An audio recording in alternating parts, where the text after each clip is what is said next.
विदर्भ माझा जिंदाबाद, विदर्भ माझा जिंदाबाद, विदर्भ माझा जिंदाबाद, विदर्भ माझा जिंदाबाद। इथली माती हळदी नाती, इथली माती हळदी। आज हम कोरोना और भारत की आर्थिक नीति इस विषय पर आपके साथ में बात करने जा रहे हैं।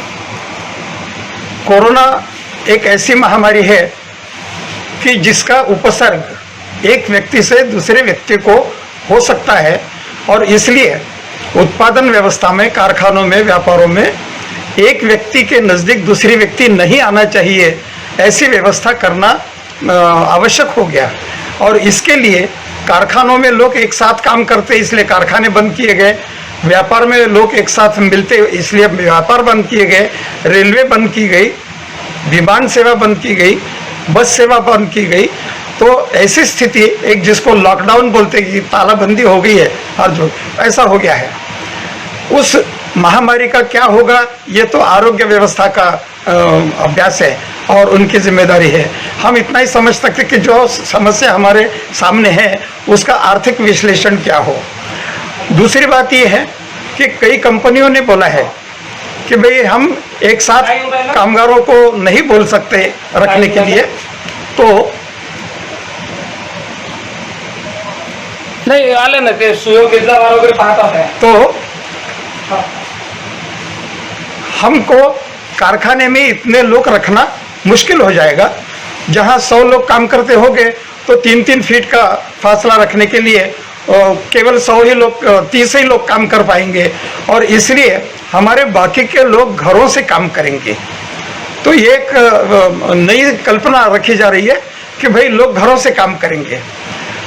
हम आपसे गुजारिश कर रहे हैं और पूछ भी रहे हैं कि महानगरों के झोपड़पट्टियों में जो मजदूर रहता है तो क्या वो अपने घर से काम कर सकता है? उसके घर में इतनी जगह है? तो कारखानों की भी पुनर्रचना करना होगा कोरोना की वजह से और घरों की भी पुनर्रचना करना होगा, जिसको अंग्रेजी में न्यू नॉर्मल बोलते हैं कि आने वाली सामान्य अवस्था क्या है। तो ये है कि आपको महानगरों की पुनर्रचना करना होगा, कारखानों की पुनर्रचना करना होगा और घरों की पुनर्रचना करना होगा। दूसरी बात यह है कि 31 मई तक अभी लॉकडाउन है। अब 31 के बाद क्या होगा ये तो 2-4 दिन की स्थिति जो होगी उस पर से सरकारें तय करेंगी। लेकिन हम ये भी समझ लें कि लॉकडाउन धीरे धीरे कम होता निकल जाएगा, तो भी जो महानगरों से मजदूर अपने गांवों की तरफ गए हैं क्या वो फिर से महानगरों में आएंगे तुरंत? तो बारिश शुरू हो जाती है, देहातों में खेती के काम उपलब्ध हो जाते हैं, इसलिए यही ज़्यादा संभव है कि लोग अपने देहातों में खेतीबाड़ी का काम करेंगे और खरीफ की फसल निकलने तक वो अपने देहात से बाहर नहीं जाएंगे। दूसरी बात यह है कि यदि खरीफ की फसल निकल भी गई तो आज जिन्होंने कोरोना की दिक्कत शहरों में भोगा है क्या वो एकदम वापस जाने के लिए तैयार होंगे? उनके ज़िंदगी का ये जो एक्सपीरियंस है, अनुभव है कि उनको पैदल घर जाना पड़ा, कई किलोमीटर तक साइकिल पर जाना पड़ा, तो क्या वो फिर महानगर की तरफ आएंगे? तो हमारा तर्क ये बताता है कि जितने लोग आज अपने घरों में वापस गए उसमें से शायद 50% भी वापस गए शहरों में, तो बड़ी बात होगी। इसका परिणाम क्या होगा? परिणाम ये होगा कि महानगरों में मजदूर नहीं मिलेंगे और देहातों में काम नहीं मिलेगा। तो हमको ये पूछना पड़ेगा कि क्या हम आज की तारीख में महानगरों में काम का नियोजन कैसा हो और देहातों में काम का नियोजन कैसा हो, इसकी कोई योजना किया है? तो हमारी जितनी जानकारी है तो ऐसा लगता है कि शायद केंद्र सरकार और राज्य सरकारों ने भी इसकी तरफ ज़्यादा ध्यान दिया नहीं है। पहली उनकी जिम्मेदारी कोरोना के साथ लड़ने की है, इसलिए आर्थिक प्रश्न ये दुय्यम बन रहा। लेकिन 8 दिनों के अंदर 15 दिनों के अंदर आर्थिक प्रश्न पहले नंबर का हो जाएगा और कोरोना ये दूसरे नंबर का प्रश्न हो जाएगा।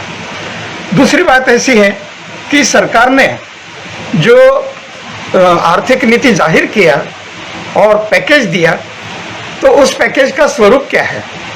तो उस पैकेज का स्वरूप यह है कि माननीय प्रधानमंत्री जी ने पहला जो पैकेज दिया वो, फिर रिजर्व बैंक ने पैकेज दिया वो, फिर सरकार ने 3, 4, 5 पैकेजेस दिए, सब मिलाकर कुछ 21 लाख करोड़ रुपया सरकार पैकेज के रूप में लोगों को देना चाहती है। उसका स्वरूप ये है कि मुख्यतः ये पैकेज उद्योगों के लिए है। बड़े उद्योगों को कर्ज उपलब्ध करा देना बैंकों से, उसका ब्याज दर कम कराना, वो वापस करने के लिए उसकी मोहलत बढ़ा देना, कोर्ट में केसेस हो तो वो आगे ढकेल देना, उन पर कोई गुनहगारी दाखिल ना होना, और उनको जो माल सप्लाई करने वाले छोटे लोग हैं, जिसको मध्यम सूक्ष्म छोटे उद्योग बोलते हैं, उनके लिए सरकार ने ऐसी ही बहुत रियायतें दिया है। अंग्रेजी में इसको ईज ऑफ डूइंग बिजनेस, अपना व्यापार कारोबार अच्छा चलाने के लिए सुविधा, ऐसा कहा जाता है। तो इसके रूप में है, लोगों के मन में ये आया कि शायद सरकार 21 लाख करोड़ रुपया ये लोगों के हाथ में देगी, वो कारखानदार हो, छोटे कारखानदार हो, काश्तकार हो। लेकिन ऐसा नहीं, वो सुविधाएं निर्माण कर रही है। आप बैंकों में जाएंगे, कर्ज लेंगे तो आपको ब्याज का दर कम मिलेगा। कोई बैंक में गया नहीं, कर्ज लिया नहीं, तो उसको नहीं मिलेगा। इसलिए इसको सुविधा कही जा सकती है पैकेज के सिवा, क्योंकि लोगों के मन में आजकल पैकेज बोले तो एक नोट बंधा हुआ पैकेज अपने हाथ में आ रहा है, ऐसी धारणा बन गई है। तो इसका फर्क हमने जान लेना चाहिए। तीसरी बात यह है कि हमारे देश में जितने बड़े राज्य हैं, जिसको हम औद्योगिक राज्य बोलते हैं, कुछ 8 औद्योगिक राज्य ऐसे हैं जिसमें महाराष्ट्र नंबर 1 पर है, गुजरात है, तमिलनाडु है, वगैरह वगैरह। ये देश का 60% राष्ट्रीय उत्पन्न निर्माण करते हैं उद्योगों के आधार पर। 65% उनकी कारखानी क्षमता है सब मिलकर। और क्योंकि इतने उत्पादन के लिए बाहर से मजदूर लाए गए, तो कोरोना भी वास्तविक रूप से वहीं पर ज़्यादा है। इसलिए महाराष्ट्र में सबसे ज़्यादा कोरोना है।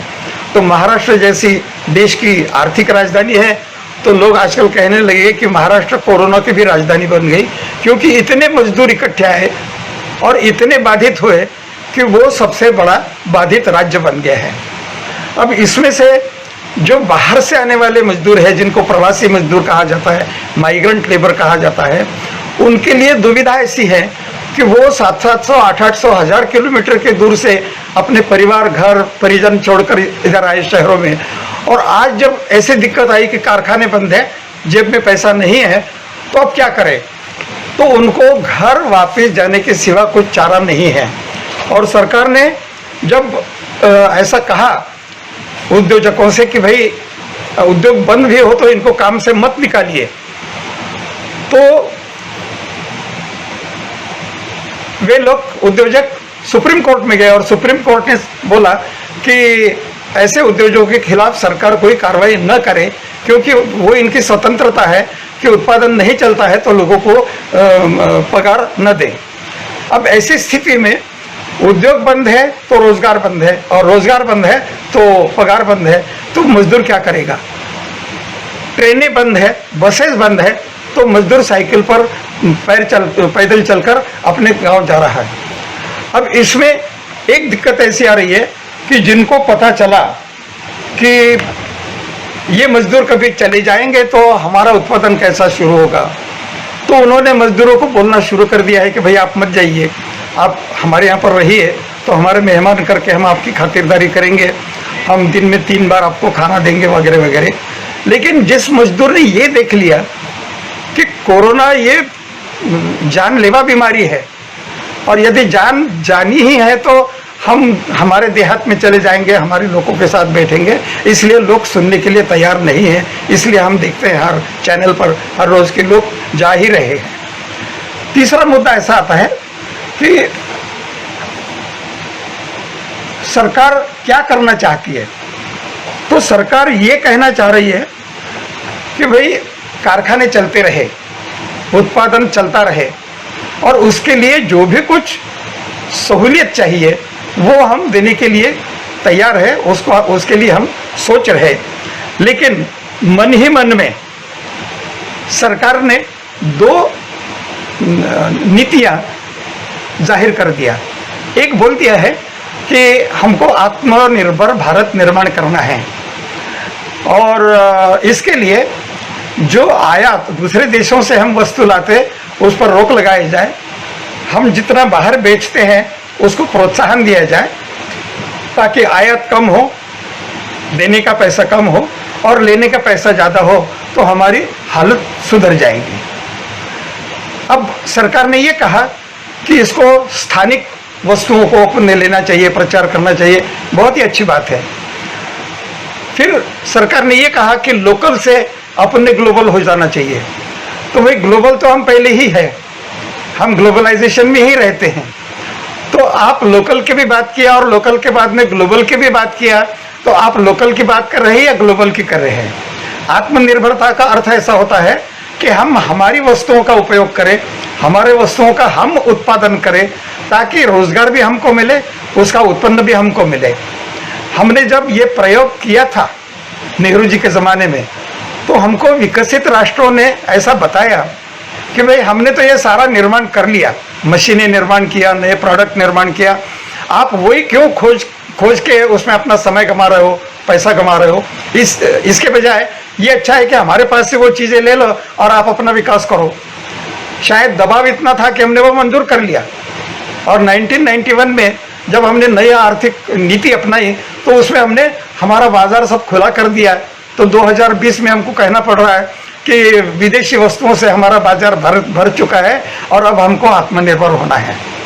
अच्छी बात है, लेकिन सरकार ने आत्मनिर्भरता के लिए राज्यों को आत्मनिर्भर करना चाहिए, प्रदेशों को आत्मनिर्भर करना चाहिए, और देहात कैसा आत्मनिर्भर हो इसकी भी तजवीज़ करना चाहिए। इसलिए आत्मनिर्भरता ये केवल विदेश व्यापार के लिए तत्व नहीं रहता है, वो सारी अर्थव्यवस्था के लिए तत्व रहता है। और इसलिए आज हमारे मन में जो औद्योगिकरण का स्वरूप है, उसमें सरकार ने बोला कि हम छोटे सूक्ष्म उद्योगों के लिए ये सारा पैकेज दिया है। तो लोगों को ऐसा लग रहा है कि छोटे उद्योग शुरू हो जाएंगे, और छोटे उद्योग शुरू हो जाएंगे तो रोजगार बढ़ेगा वगैरह वगैरह। अवस्था ऐसी है कि बड़े जो कारखाने हैं, कार मैन्युफैक्चरर्स है, ट्रैक्टर्स है, मोटरसाइकिल है और रेफ्रिजरेटर्स है, ये लोग अपने सारे पुर्जे तैयार नहीं करते, ये छोटे लोगों से मोल लेते। तो छोटे लोग अपना धंधा नहीं करते, ये ज़्यादातर बड़े कारखानों के लिए पुर्जे तैयार करके उनको दे देते हैं। मतलब ये हुआ कि छोटों ने पुर्जे तैयार किए बगैर बड़े कारखाने शुरू नहीं हो सकते, और बड़े कारखाने की तरफ मांग नहीं रही तो बड़े कारखाने शुरू नहीं होंगे, तो छोटे कहाँ से होंगे? इसलिए उनका जो स्वरूप है वो स्वायत्त नहीं है एक से दूसरा, वो इंटरडिपेंडेंट है, परस्परावलंबी है। तो इसलिए सरकार को अगुवाई करके, लीडरशिप करके ये औद्योगिकरण का ढांचा फिर से कैसा शुरू हो इसकी तजवीज़ करना पड़ेगा। और उसके लिए लोगों के सामने ये जो है कि सूक्ष्म मध्यम ये है, स्टार्टअप्स है, ये सारा जो आत्मनिर्भरता का समाविष्ट एक मॉडल है, ये लोगों के सामने अच्छी ढंग से सरकार ने रखना चाहिए। दूसरी बात ऐसी है कि आत्मनिर्भरता में एक भी आता है कि जो हम विदेश से वस्तुएं लेंगे तो उसकी टेक्नोलॉजी हमको आना चाहिए। हमने विमान लिया तो वो विमान की टेक्नोलॉजी हमको मालूम होना चाहिए, इसको आत्मनिर्भरता कहा जाता है। तो पहली की जो आत्मनिर्भरता थी उसमें टेक्नोलॉजी भी साथ में आई, इसलिए मध्य प्रदेश में, छत्तीसगढ़ में जो भिलाई स्टील प्रोजेक्ट हुआ तो उसमें स्टील मेकिंग की टेक्नोलॉजी भी आ गई। लेकिन आजकल विकसित देश व्यापार के जो करार कर रहे हैं उसमें टेक्नोलॉजी हम नहीं देंगे ऐसा लिख रहे हैं। मतलब है कि वस्तुएं ले लो, टेक्नोलॉजी नहीं देंगे, और वस्तुएं ले लो तो हम परमानेंट ग्राहक बन गए तो आत्मनिर्भर कहाँ से होंगे? सरकार ने इसी दौरान डिफेंस में, संरक्षण उत्पादन में, सुरक्षा उत्पादन में ये कहा है कि फॉरेन डायरेक्ट इन्वेस्टमेंट का प्रतिशत जो 49% था, तो हम 74% तक उसको बढ़ा रहे हैं। भाई, आप विदेशी पूंजी को इतनी बड़ी भारी मात्रा में जब लाएंगे तो फिर आपकी आत्मनिर्भरता कैसे बनी रहेगी, ये भी तो आपने जनता को समझाना चाहिए। इसलिए एक श्वेत पत्रिका आत्मनिर्भरता पर आना चाहिए, ऐसा हमारा आग्रह है। फिर दूसरी बात ऐसी आ रही है कि सरकार ने ऐसा बोलते बोलते आखिरी के दिन माननीय अर्थ मंत्री महोदया ने कहा कि अब सार्वजनिक क्षेत्र सिकुड़ जाएगा, उसका संकोच किया जाएगा। हर क्षेत्र में 1, 2, 3, 4 ऐसे ही उसके यूनिट रखे जाएंगे, बाकी यूनिट्स एक तो उसमें मर्ज किए जाएंगे और नहीं तो उसका निजीकरण किया जाएगा। और दूसरी बात उन्होंने कहा कि उत्पादन के हर क्षेत्र में निजीकरण होगा। अब निजीकरण होगा, ये बहुत बड़ी औद्योगिक नीति का एक बड़ा स्टेप है, गंभीर भी है। उसको हमने ये समझ लेना चाहिए कि आप निजीकरण कीजिए, आप सरकार है, चुनी हुई सरकार है, आपका अधिकार है, लेकिन उसकी चर्चा जनतंत्र में लोगों के साथ होना चाहिए कि भाई ये करना चाहिए या नहीं करना चाहिए, उसके फायदे ज़्यादा हैं कि हानि ज़्यादा है। इसकी चर्चा हुए बगैर अचानक उसको जाहिर कर देना, ये लोगों के लिए बहुत अटपटी बात लगी। उसका अर्थ समझ लीजिए कृपया। इसका मतलब ऐसा होता है कि जब सारा ही निजीकरण था भारतीय अर्थव्यवस्था में, तो फिर ये पब्लिक सेक्टर, सार्वजनिक क्षेत्र आया कहाँ से? बैंकों में है, कोल माइनिंग में है, स्टील में है, शिप बिल्डिंग में है। तो ये देखा गया कि निजी क्षेत्र लाभ नहीं मिला तो उत्पादन नहीं कर सकता, और उससे फिर अस्थिरता बाजार में ज्यादा आती है, फ्लक्चुएशन जिसको कहे जाते हैं। और अस्थिरता आ गई तो रोजगार में अस्थिरता, उत्पादन में अस्थिरता, उत्पन्न में अस्थिरता, लोगों के रहन सहन में अस्थिरता। ये अस्थिरता कम करने के लिए सार्वजनिक क्षेत्र लाया गया। और मैं भी खुद समझता हूं कि सार्वजनिक क्षेत्र की आवश्यकता है। आम आदमी जब तक 50-60% लोग कम आय वाले हैं, तो उनके जीवन में आर्थिक स्थिरता आने के लिए सार्वजनिक क्षेत्र की आवश्यकता है। आज बैंकों में देखिए तो कितनी महिलाएं उसमें सर्विस कर रही है, केवल निजीकरण होता तो इतनी महिलाएं उसमें नहीं ली जाती। तो हर जगह आप देखेंगे तो एक नया माहौल सार्वजनिक क्षेत्र ने निर्माण कर दिया, और वो बरकरार रखने की आवश्यकता है। दूसरी बात ऐसी है कि आप जब बोलते हैं कि हमको आत्मनिर्भर होना है, और आत्मनिर्भर होने के बाद में आप अपना जो सार्वजनिक क्षेत्र आज है सरकार के मालकियत में, उसको भी निजीकरण कर रहे हैं। तो निजीकरण बनाम आत्मनिर्भरता बनाम सार्वजनिक हित कल्याण, सार्वजनिक कल्याण, ऐसा एक द्वंद्व देश में शुरू हो चुका है। और इसकी भी सहायता, वैचारिक सहायता सरकार ने करना बहुत आवश्यक है। अब आखिरी मुद्दा जो आ रहा है कि भाई कोरोना, हमने देखा कि कोरोना के बाद में उत्पादन व्यवस्था में क्या होगा, अर्थव्यवस्था में क्या हो रहा। लेकिन आज की अर्थव्यवस्था में 3 मुद्दे हैं कि जो नोटबंदी हुई थी उसके जो प्रतिकूल परिणाम हैं वो चल ही रहे थे। नंबर 2, कोरोना के पहले भारतीय व्यवस्था में मंदी थी, तो नोटबंदी की मंदी, मंदी की मंदी और कोरोना की मंदी, ऐसे 3 मंदी के प्रभाव एकत्रित आज को हमको दिखाई पड़ते। अब समस्या इतनी गंभीर है, लोगों ने बोला है कि 100 साल में इतना बड़ा रिसेशन, ऐसी मंदी नहीं आई होगी, और ये अभूतपूर्व है। जब समस्या अभूतपूर्व है तो उपाय योजना भी अभूतपूर्व होना आवश्यक है। उसके 2, 4, 5, 6 पहलू में आपके विचार के लिए यहाँ पर रखता हूँ। एक है कि आज पहली आवश्यकता है कि जो लोग गांवों में गए उनके लिए रोजगार क्या होगा, और जो शहरों में अभी है उनके लिए रोजगार क्या होगा। इसलिए गांवों में रोजगार का नियोजन और शहरों में रोजगार का नियोजन, ये युद्ध स्तर पर नियोजित करना आवश्यक है। ये पहली प्रायोरिटी हमको लोग जिंदा रहना है तो समझ लेना चाहिए। दूसरा ऐसा है कि जो औद्योगिकरण के लिए महानगर बने और महानगरों में आने वाला मजदूर ये झोपड़पट्टी में रहने लगा, झुग्गियों में, तो तो क्या वो उसकी जिंदगी ऐसी ही रहेगी? और क्या वो आधुनिक भारत का नागरिक केवल झोपड़पट्टी में रहने के लिए ही जिंदा है? और यदि नहीं है, उसको अच्छी जिंदगी मिलना चाहिए, तो महानगरों का आकार कितना रहना चाहिए, जहां लोगों को पानी मिले, रहने के लिए अच्छी जगह मिले, अच्छा जीवन मिले। तो हमको महानगरों के आकार पर भी विचार करना बहुत आवश्यक है। तीसरी बात, जैसा हमने पहले बोला कि केवल भारत सरकार आत्मनिर्भर होने से बनेगा नहीं काम, तो राज्य भी आत्मनिर्भर हो, वो केंद्र सरकार पर निर्भर न हो, और एक राज्य के प्रदेश भी आत्मनिर्भर हो ताकि वो पिछड़े न हो। इसलिए राज्य और प्रदेश आत्मनिर्भर करने के लिए नियोजन करना पड़ेगा। तीसरी बात, हमने कहा सरकार के सामने प्रस्ताव है कि रोजगार कहाँ से लाए। हमने देखा कि देहातों में जो घर अपने बने हैं, कई 50 साल हो गए, 100 साल हो गए, वही घर है जिन्हों में प्रकाश कम है, हवा कम है, रचना नियोजन है नहीं है। तो हम कभी ग्रामों का पुनर्निर्माण करते हैं, उनकी पुनर्रचना करते हैं, तो वहाँ कितने घर बांधना पड़ेगा, उसके लिए ईंट लगेगी, सीमेंट लगेगा, लोहा लगेगा, कारपेंटर लगेगा, गवंडी लगेगा, रास्ते तैयार करने के लिए डांबर लगेगा, ये सारा ही तो 50 साल तक लगेगा काम। तो काम की कमी नहीं है, नियोजन की कमी है और हमारे मन की तैयारी की कमी है। इसलिए हमने ग्रामों की पुनर्रचना एक कार्यक्रम करके हमारे मन में रखना चाहिए। दूसरा, हवामान बदल और प्रदूषण, इसके लिए हमने ध्यान देना चाहिए, क्योंकि हमारी खेती उस पर निर्भर है और अकारण अचानक जब वर्षा आ जाती है तो फसलें गायब हो जाती है।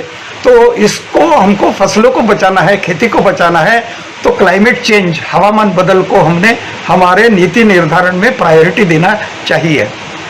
प्रदूषण का मामला ऐसा है कि कारखाने बंद हो गए, प्रदूषण बंद हो गया, तो गंगा जी भी अच्छी दिखने लगी, स्वच्छ दिखने लगी।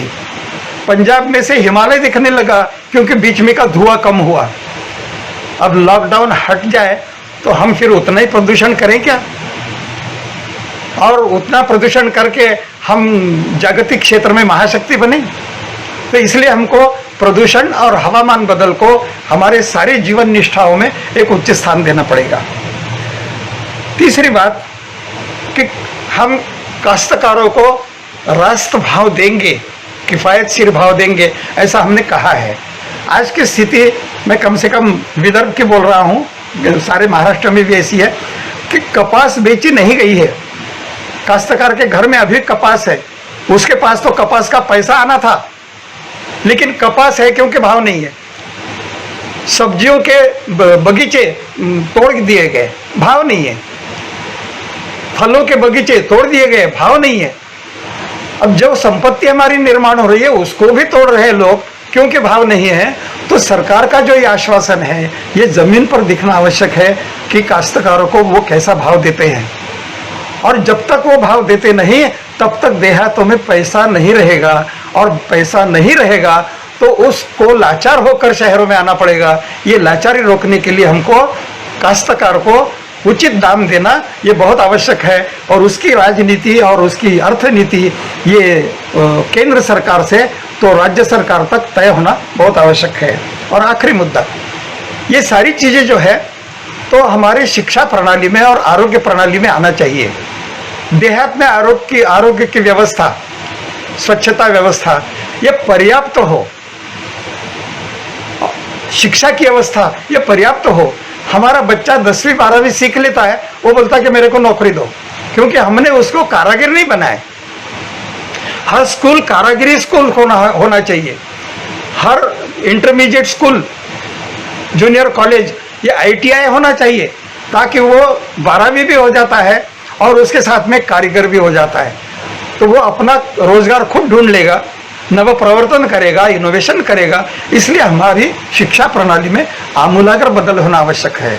तो आज के तारीख में कोरोना ये हमारे लिए निमित्त मात्र है, लेकिन हमारे देश की अर्थव्यवस्था में जो प्रश्न कई सालों से संकलित है, उनको छुड़ाने के लिए हमको ये अच्छा अवसर है और हमारे देश में एक अर्थनीति का एक नया मॉडल हम निर्माण करें जिसमें आम आदमी को अच्छा रहन सहन का स्तर मिले, रोजगार मिले, ऐसी व्यवस्था निर्माण करना हम सब नागरिकों का कर्तव्य है। ये जो आज का कार्यक्रम है ये विदर्भ राज्य आंदोलन समिति द्वारा आयोजित किया गया है और ये फेसबुक लाइव पर चला है और विदर्भ राज्य आंदोलन समिति ऐसे विषयों पर बार बार आपको सूचना देकर कार्यक्रम आयोजित करती रहेगी। धन्यवाद।